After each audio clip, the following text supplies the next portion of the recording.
Happy weekend! Ako nga pala si Ronsky, the weekend warrior. Empleyado sa weekdays, adventurer sa weekend.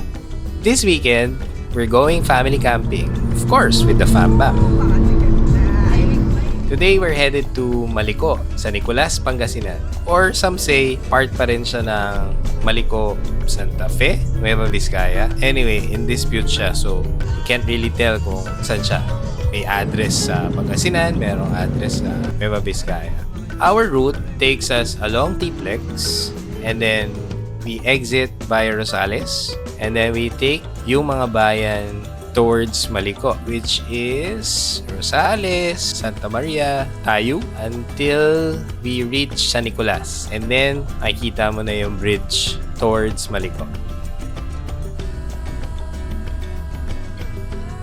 As you take that, it will take you to the Twisties of Maliko.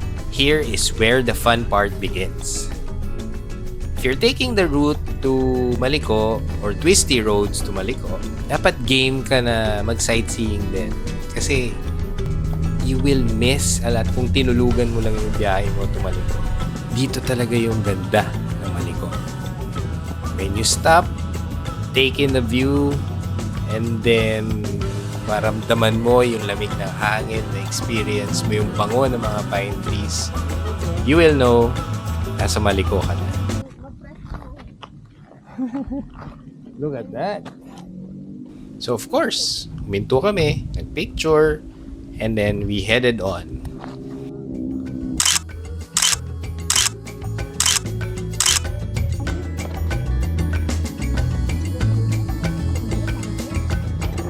May kataasan din tong Maliko.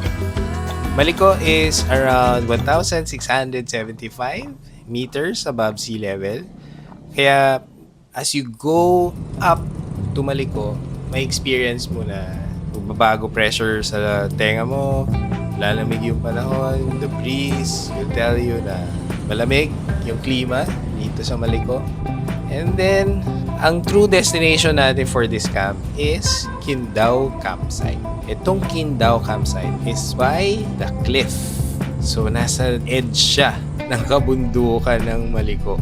Kaya naman tanaw mo yung mountain range where you will camp. And itong setup ng Quindao Campsite, marami siyang pine trees. Kinda tells you na medyo kapit na kapit naman yung lupa dito. Of course, you won't go camping naman kapag medyo bad yung weather. Ano ba yan? Mga A-cabins ba yan?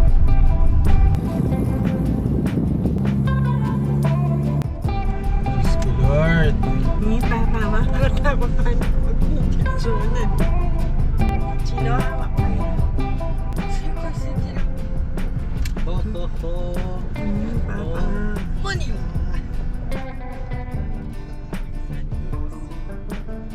Ayan na! Ayan na! Nahulog yung iPad ko!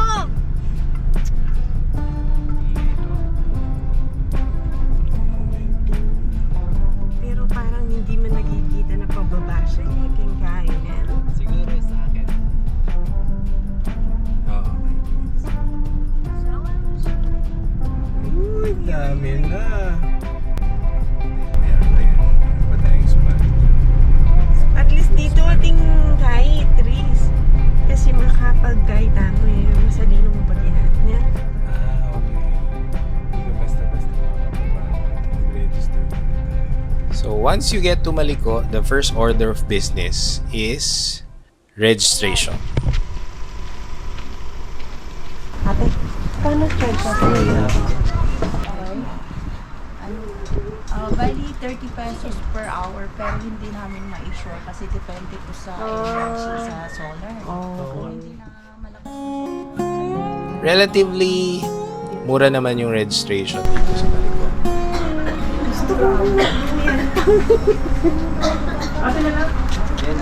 And you have what you need.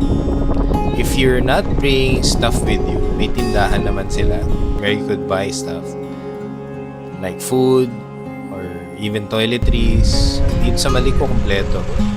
It's actually beginner friendly sa mga newbies sa camping. And kami yun. This is only our second time going camping as a family. So, may place siya na merong CR, may liguan. There is also a lutuan area. But of course, syempre, camper ka, gusto mo mas malapit sa'yo. Doon ka mismo sa area mo magluluto. Diba? So, kami pinili naming area is this spot overlooking the mountain range. Yung iba sinasabi nila, paano ka nakaka-relax sa camping kapagod? Yung palang dadalhin mo yung lahat ng gamit mo from the house to the mountains and then mag-set up ka ng camp mo, build your tent, and then prepare your food. It's so much work. Busy ko. Actually, nakakapagod talaga. Kaya lang, Loko, when you're anong ka? enjoying what you do Silon! and Luis, paalisin mo! Matututo ka na. you're enjoying the company of those you do it with, like your family, loved ones. Iba hindi naman siya pagod. It's actually relaxing. Guys, ina-watch lang tayo ni Bang Fresh ka kanya. So here we are, Judging how depending on each other, may kanya-kanya din kaming mga assignment. So kami ni Wiki and Chili na rin. We're building the tent setup. Si Mami naman prepares the food. Well, at least when we're setting camp.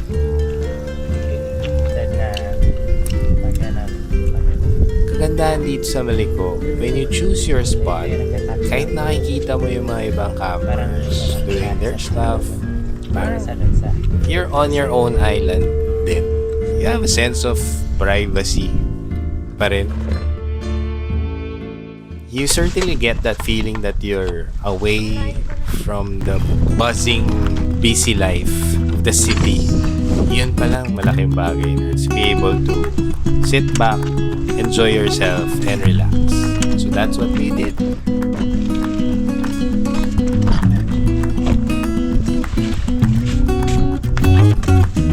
pabuksan.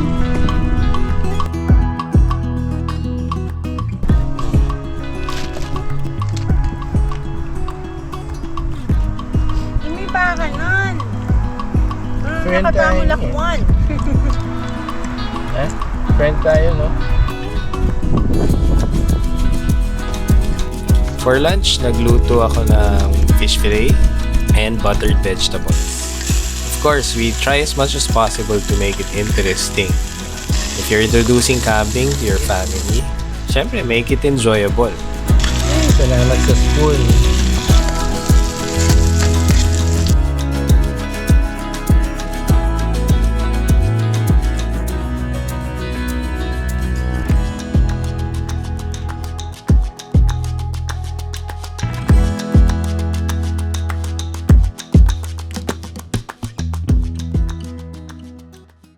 In some campsites, Wow, naging ganito si Chris. unfortunately, yung ibang campers nag-iwan ng kalat nila.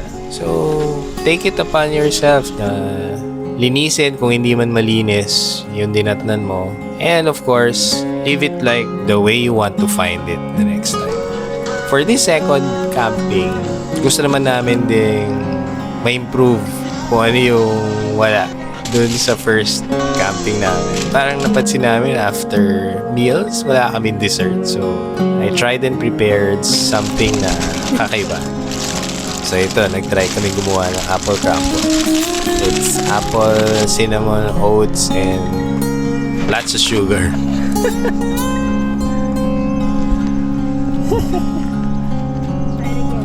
Not pro chef here.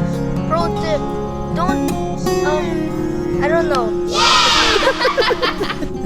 Nung pa-sundown na, medyo na-experience namin may mga lamok. Jurassic yung lamok. Langaw! Ay, ano? Ay, Lamok. Malaki. But you can fight them off with a little bit of katol.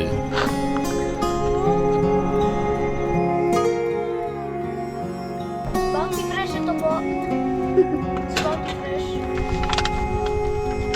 dahil marami pa ring oras at your hands, you can just chill, ubusin ang oras, and then i-prepare mo lang yung food mo for your next meal.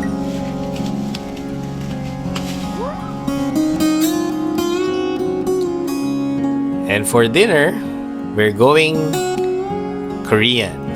So meron kaming noodles kasi paborito ni Chi. Kami naman may samji.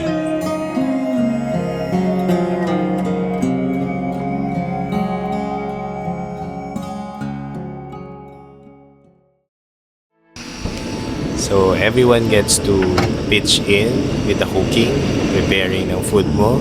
Yun naman yung masarap sa samji. Masarap yung sausage. Nagkukwentuhan, relax, Sa rice habang kumakain.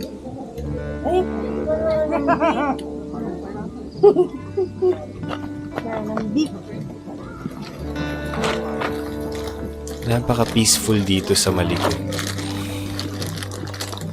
Magluluto ka pa? Ako na. Ka pa? Dito sa Qingdao campsite. Yung pwede niyang malutong gili na kayong kain. Ay! Ay! Pwede pa yan. Almost parang may gayuman na nga siya eh. One more beef.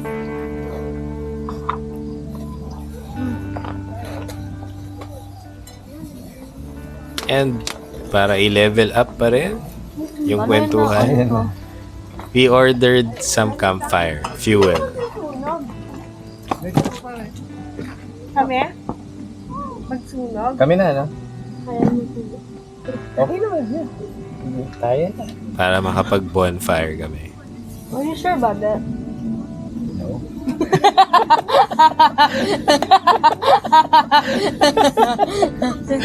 Ano ka na?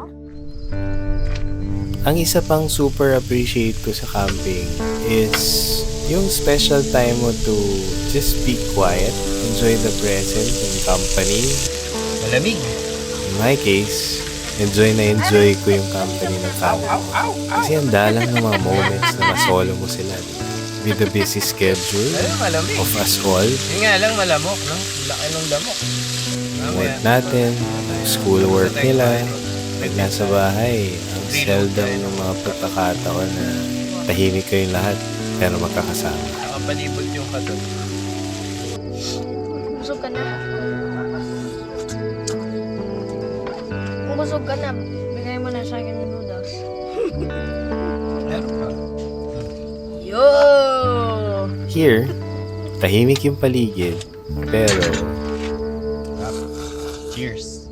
nagchichikahan kami. Mahirap tawaran yun. Haha!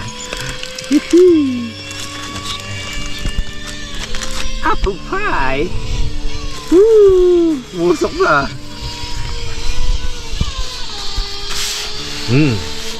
Amoy mo, ha? Amoy dulok! Hindi, amoy cinnamon! Amoy Apple dulok! cinnamon! Sarap. Masarap nga mo yan.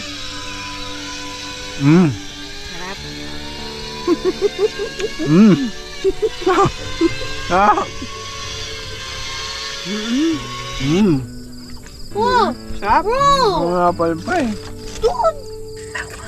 Currently, he's plotting the destruction of her worldview. Whenever he sits between Yung her dalawang friends, so apple no to. pencil goes through her. She's gonna get Kahit isa lang pala, no? Kaya ang bitin.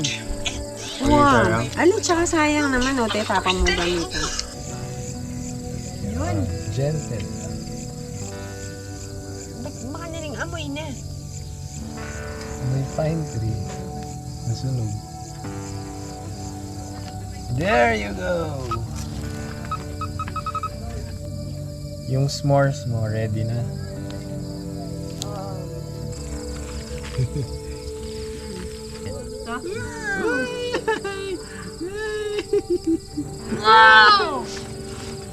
Hindi pa. Konti ba? Lasang dulak! Ang sarap. Ayun, ma'am, sa akin yan. Need natin yung ibang lungs. Ang sarap. The skin is crunchy. And the inside is soft. Parang Chicken Joy. City, doon. Ayun pang lights. Yan ang baka hindi kita. Dami mo luluto, ba't siya na? Hanap mo na ng stuff. Guys, mag-campfire story tayo. Ano yun? So we had some drinks, some laughs. Gusto mong beer? Chili? Tuntuyong. Cheers! And lots of kwentuhan. Siyang kumbantrin. Kulitan.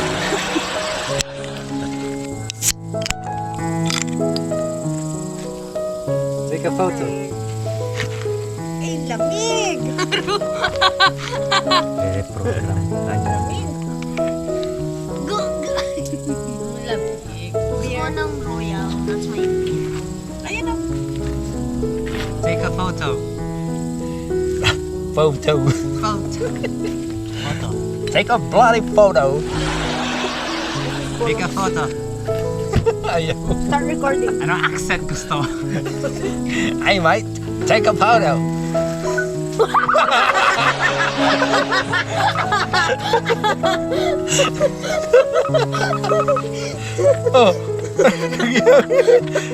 Aussie ka pala eh.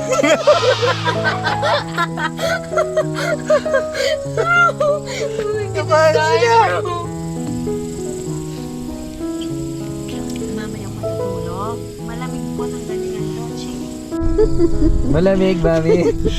Malamig! Mukhang bald si Ma. Malamig, Chi. Wala. Hey, quiz. Chill. Mukhang bald si Ma. Pabonet pa si Mao.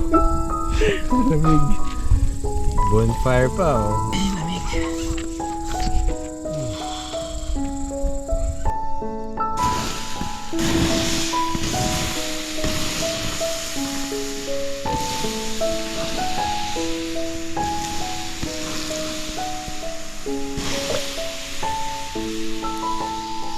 Lamig. Tulog na rin.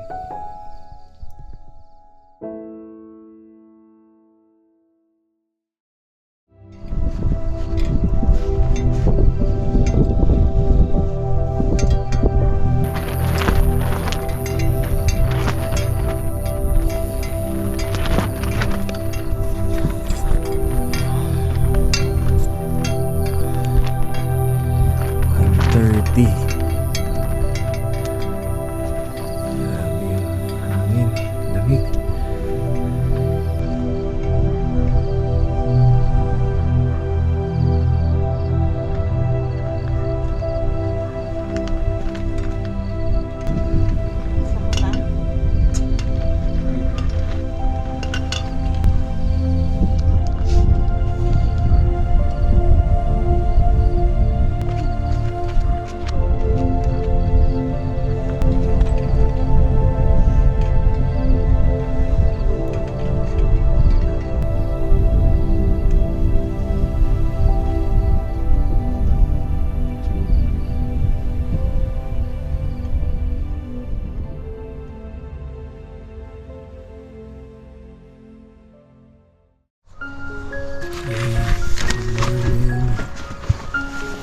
Nadapa pa yata.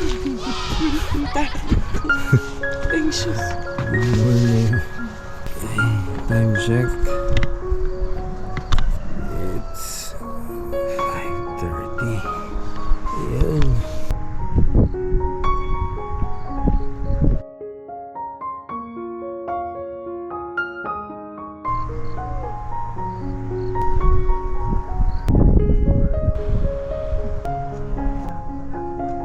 Morning. Mahangin.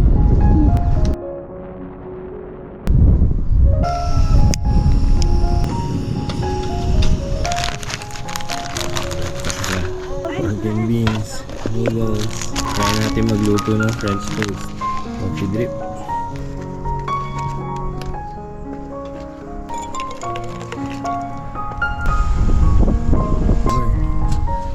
Coconut oil. Natulog. Buti pa siya, natulog siya. Wow. Sarap.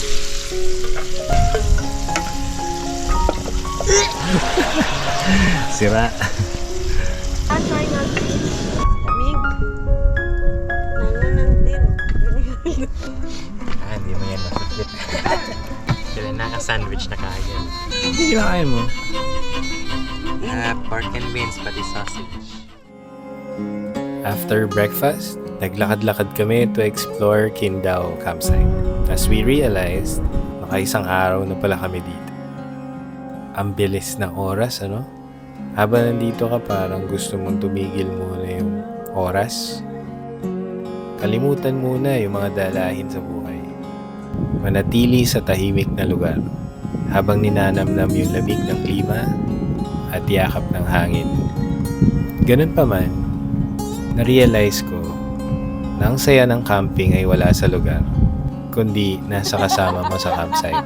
For me, walang pagsidla ng tuwa dahil na solo ko at na-enjoy ko ang aking pamilya. Nakapagkwentuhan, ulitan, naging mas malapit sa isa't isa. I hope kayo rin may mga opportunities na kagaya ng ganito. Sana may experience nyo rin. Kaya salamat for being with us on this camping experience. Kita-kits tayo sa susunod pang adventure. Happy weekend, kapatid!